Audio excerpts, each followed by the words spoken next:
son Saint-Esprit, maintenant et toujours. Dans les siècles des siècles.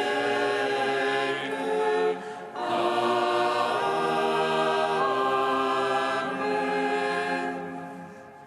À la troisième heure du jour.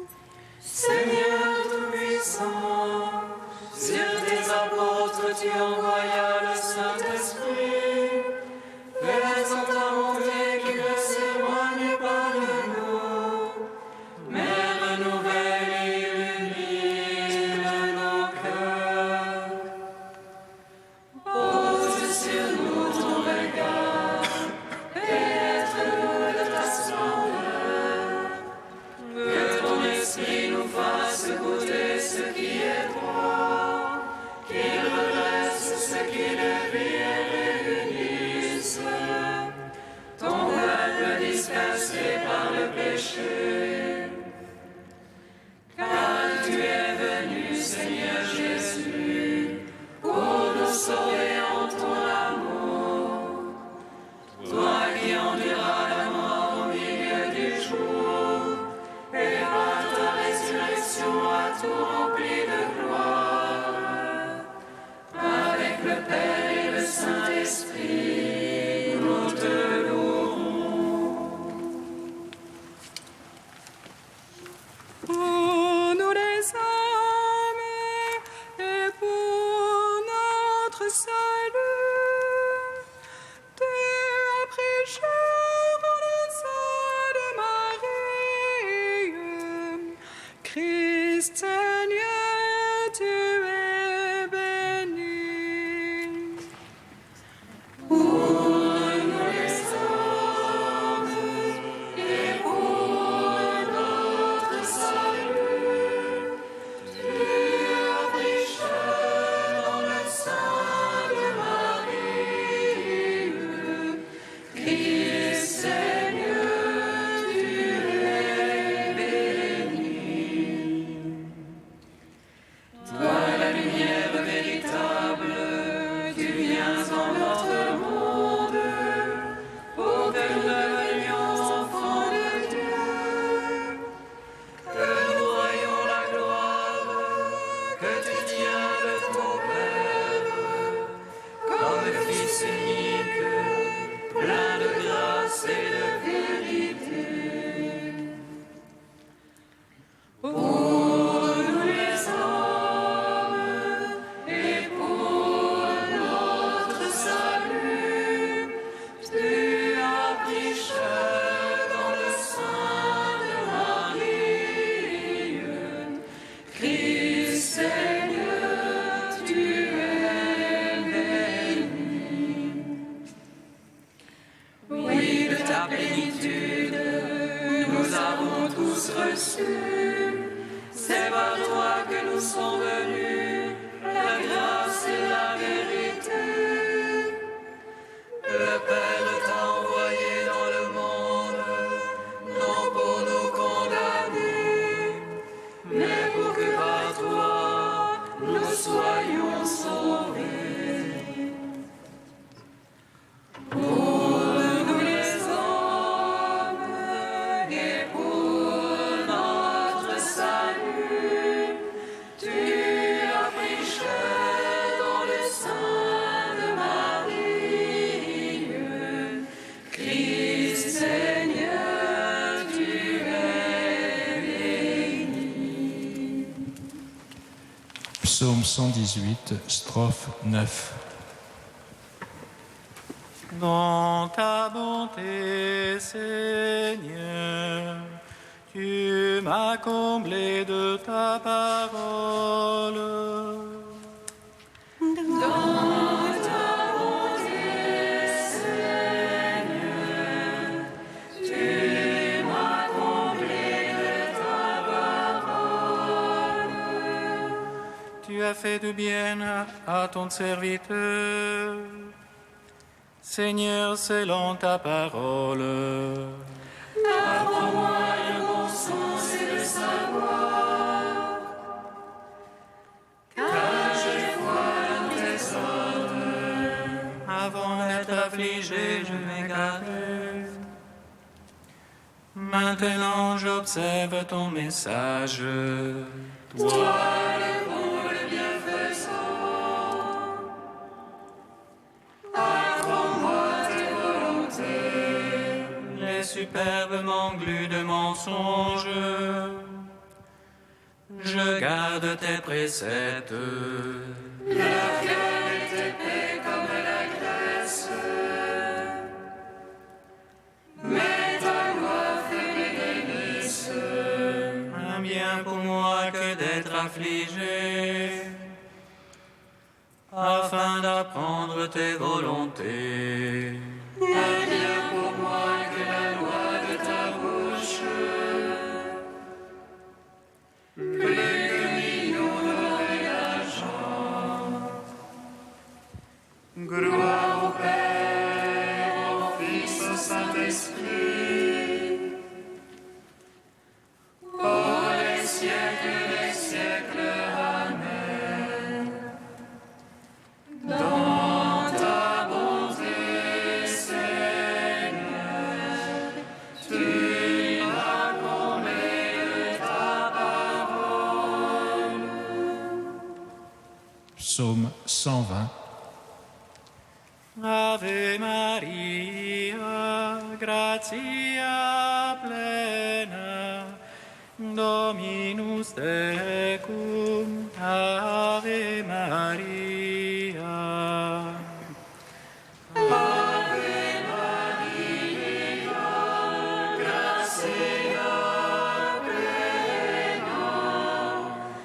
Dominus tecum,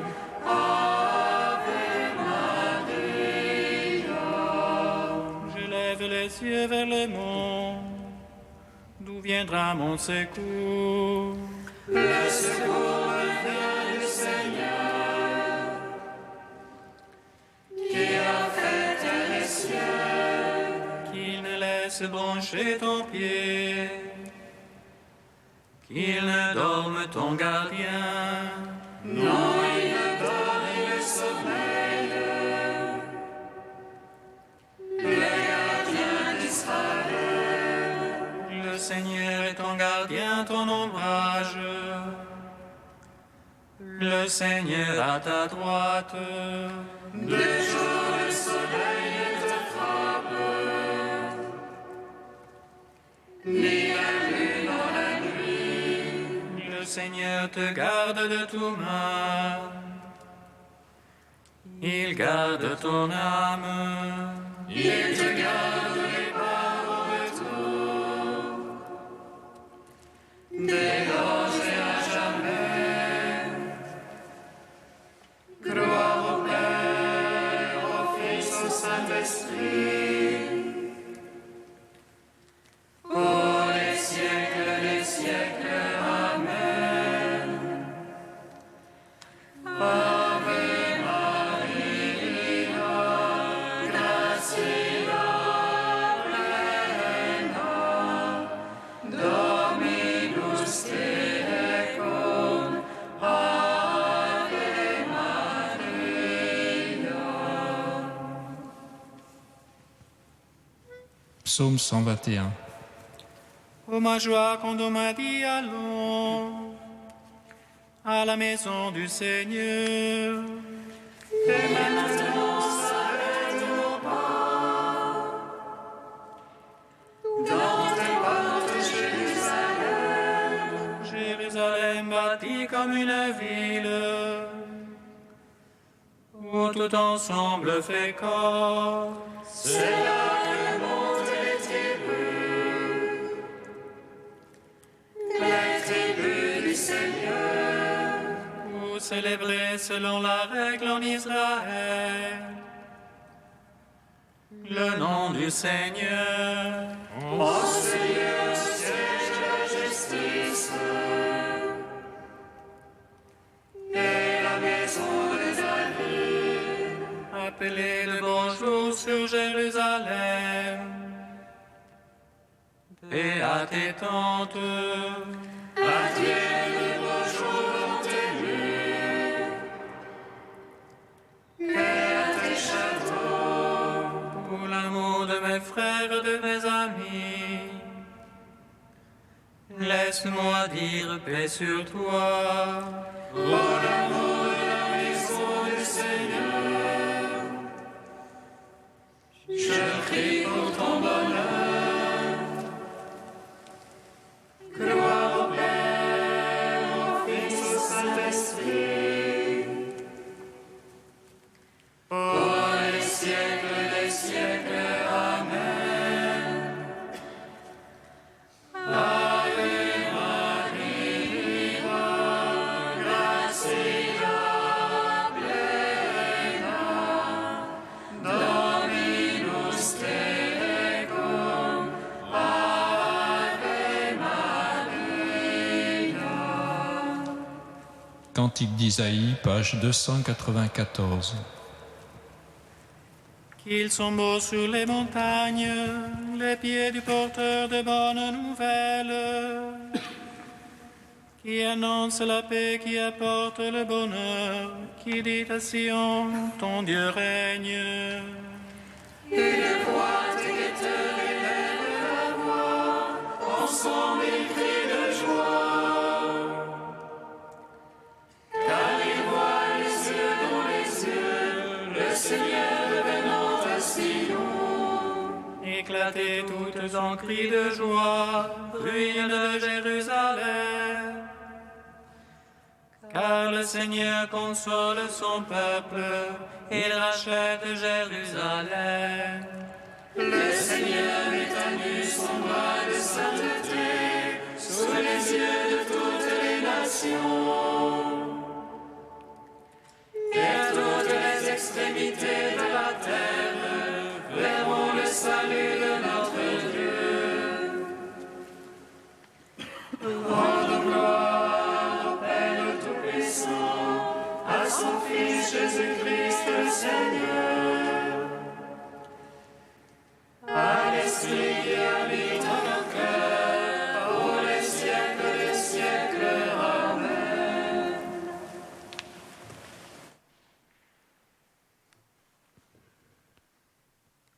Du Père Raniero Cantalamessa, nous prêchons un Christ crucifié. L'amour de Dieu pour l'homme plonge ses racines dans l'éternité. Il nous a élus en lui dès avant la fondation du monde, dit l'apôtre. Mais il s'est manifesté dans le temps en une série de gestes concrets qui constituent l'histoire du salut. Dans les temps anciens, Dieu avait déjà parlé en nous créant, car qu'est-ce que la création sinon l'acte d'amour primordial de Dieu pour l'homme ?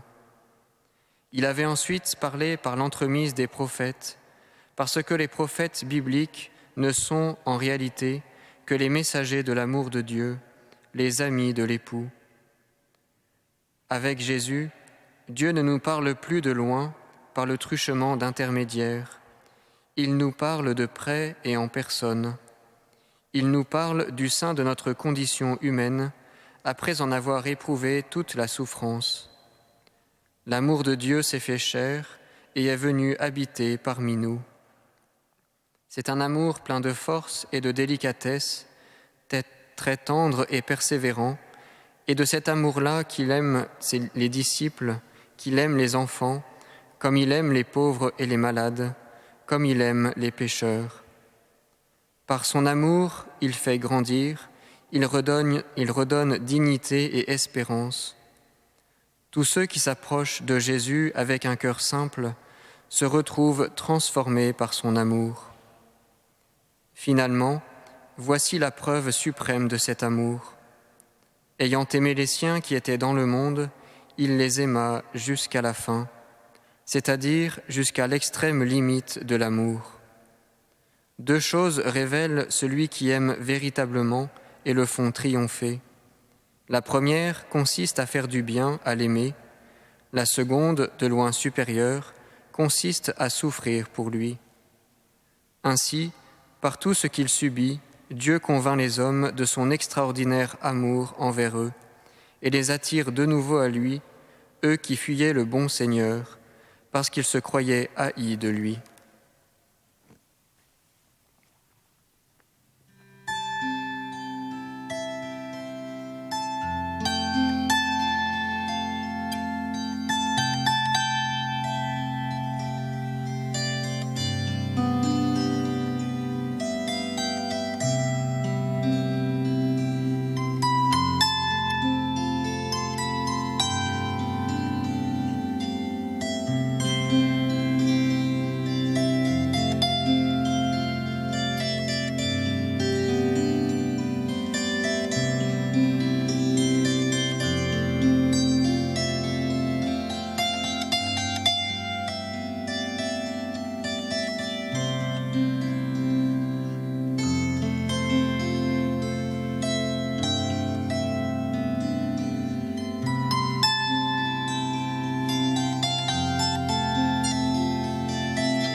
que la Vierge est enceinte, elle enfantera un fils, et on l'appellera Emmanuel, c'est-à-dire Dieu avec nous. Voici la demeure de Dieu parmi les hommes. Marie, terre admirable, terre de la promesse, mère de l'Emmanuel.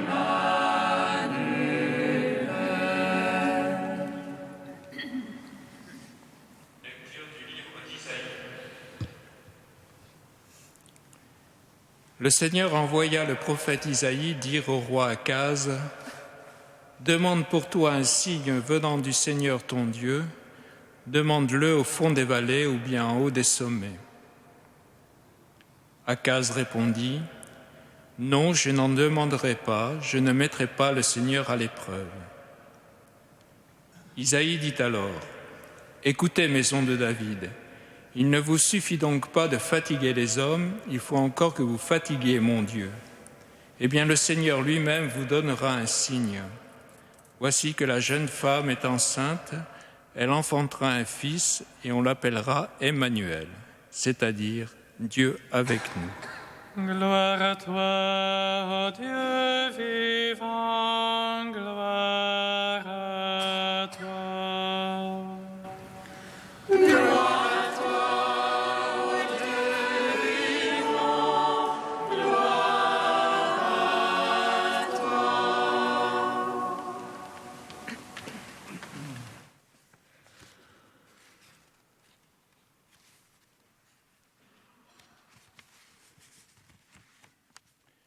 Voici que la jeune femme est enceinte, elle enfantera un fils et on l'appellera Emmanuel, c'est-à-dire Dieu avec nous. Nous célébrons aujourd'hui l'annonce faite à Marie qu'elle serait la mère du Sauveur. Nous comprenons tout de suite le lien entre l'oracle du prophète Isaïe et le mystère de l'incarnation. Toutefois, il me semble nécessaire, au moins quelques instants, de mettre entre parenthèses 20 siècles de commentaires sur la virginité de Marie pour bien saisir la portée du message divin de type messianique transmis par le prophète. Nous sommes à la cour du roi Akaz à Jérusalem, capitale du royaume de Juda, à la fin du 8e siècle avant Jésus-Christ. Akaz est le second successeur du roi Osias. Sous le règne de celui-ci régnait en Juda une certaine prospérité, mais peu à peu la nation devient ingrate, pécheresse, superstitieuse, impie. Quand Akaz devient roi, c'est à la fois le désordre des mœurs et le désordre politique. Contre le royaume assyrien s'est montée une alliance du roi de Damas et du roi d'Israël, c'est-à-dire du royaume du Nord, capitale Samarie. Et ces deux rois veulent s'assurer la collaboration du roi de Juda, Akaz. Akaz ne montrant aucune bonne volonté, c'est la guerre. Juda est dévasté, Jérusalem est menacée, Akaz est pris de panique. C'est alors que le prophète Isaïe se rend auprès d'Akaz et prononce les paroles que nous avons entendues. Comme Akaz est du genre timoré, il refuse de façon très hypocrite de demander à Dieu le signe assurant que Dieu soutient son peuple. Aussi, malgré les réticences d'Akaz, Isaïe prononce l'oracle « Voici que la jeune femme est enceinte, elle enfantera un fils, et on l'appellera Emmanuel, c'est-à-dire Dieu avec nous. » Comment comprendre cet oracle ? Le premier sens, le seul sens intelligible à l'esprit du roi Akaz et de ses courtisans, c'est que le Seigneur va offrir immédiatement un gage pour remédier à la situation tragique de Jérusalem. Akaz a sacrifié son fils par le feu au dieu Moloch, le dieu des Ammonites, ce qui pour les Sémites n'était pas choquant, mais pour Israël une abomination. La coalition des rois de Damas et de Samarie veut renverser la dynastie davidique de Jérusalem. Le signe le plus marquant de l'assistance du Seigneur sera donc la naissance du nouvel héritier de la couronne. Pour mémoire, je rappelle que chaque enfant en Israël est considéré comme un don direct de la main divine. En Israël, pour concevoir un enfant, il faut être trois, le Père, la Mère et Dieu, car c'est Dieu qui donne la vie, qui donne l'âme, qui la retire aussi. L'oracle annoncerait donc la naissance du petit prince. La mère, la Alma, est probablement l'une des princesses venant d'entrer dans le harem d'Akaz. La naissance d'Emmanuel, Dieu avec nous, qui sera par la suite nommé Ézéchias, n'implique pas l'origine divine de l'enfant, mais confirme la présence de Dieu au milieu du peuple, et surtout la pérennité de la dynastie de David. Autrement dit, Dieu est fidèle. Il n'abandonne pas ses enfants, quelle que soit leur turpitude.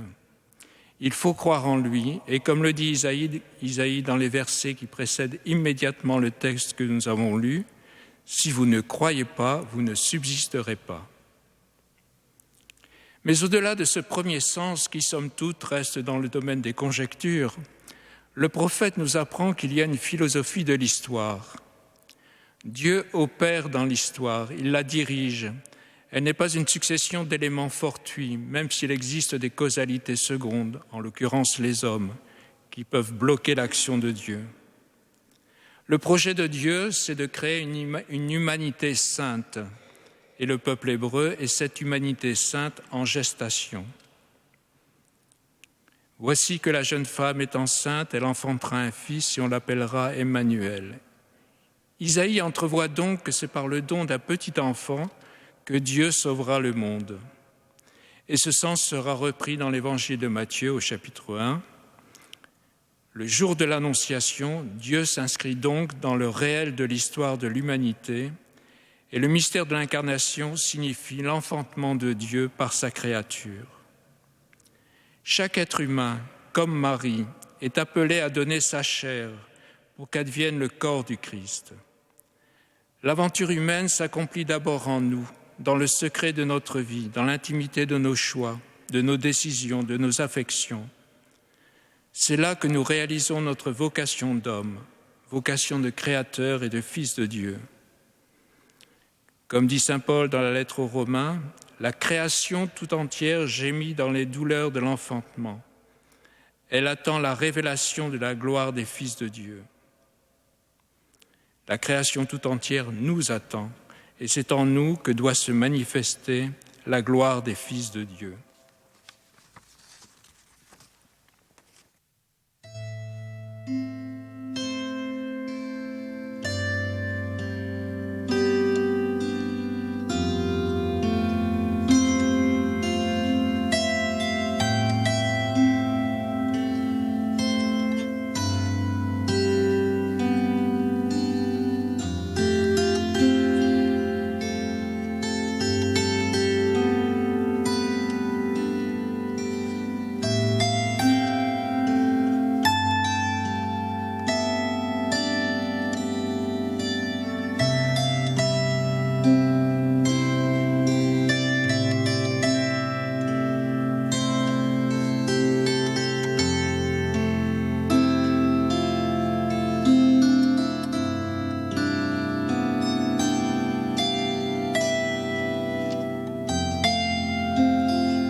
Tu es béni, Seigneur, ami des hommes.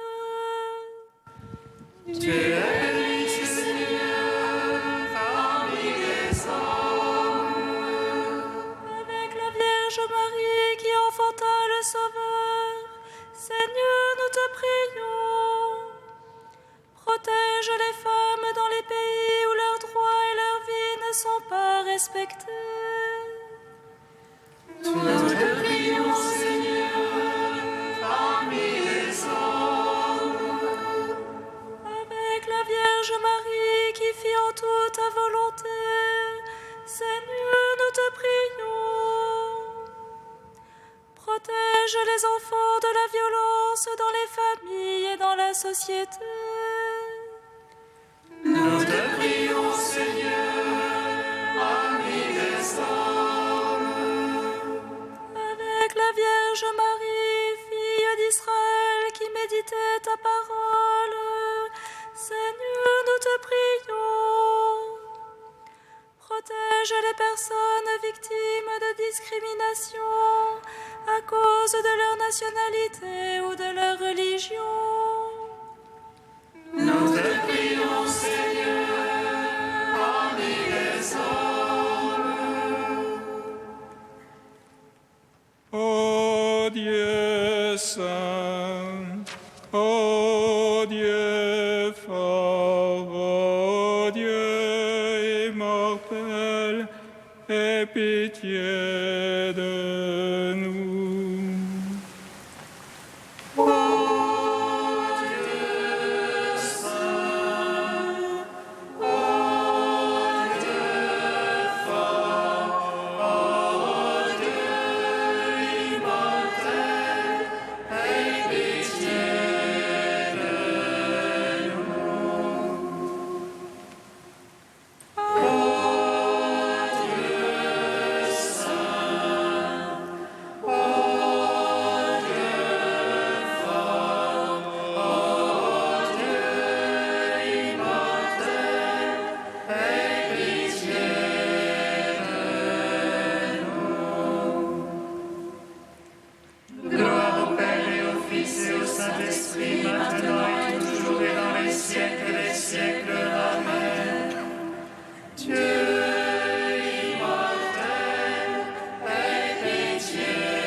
Unis dans le même esprit, nous pouvons dire avec confiance la prière que nous avons reçue du Sauveur.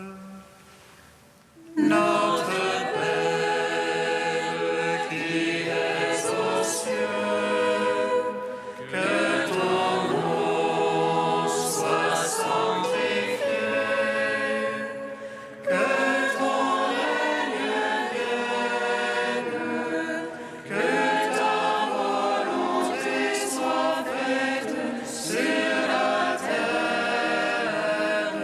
comme au ciel. Donne-nous aujourd'hui notre pain de ce jour. Pardonne-nous nos offenses, comme nous pardonnons aussi à ceux qui nous ont offensés.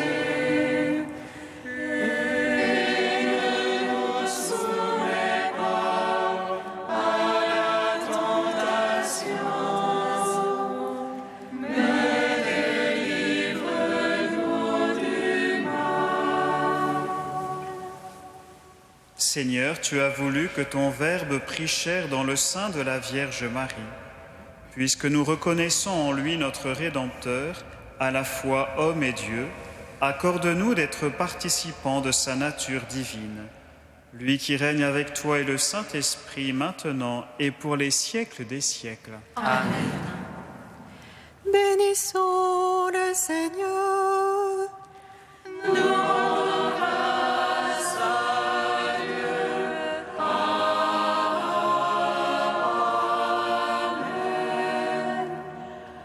L'ange annonça à Marie qu'elle serait la mère du Sauveur. Et elle conçut de l'Esprit Saint. Réjouis-toi, Marie, pleine de grâce, le Seigneur est avec toi. Tu es bénie entre les femmes, et Jésus, le fruit de ton sein, est béni. Voici la servante du Seigneur. Qu'il me soit fait selon ta parole. Réjouis-toi, Marie, pleine de grâce, le Seigneur est avec toi. Tu es bénie entre les femmes, et Jésus, le fruit de ton sein, est béni. Et le Verbe s'est fait chair. Et il a demeuré parmi nous.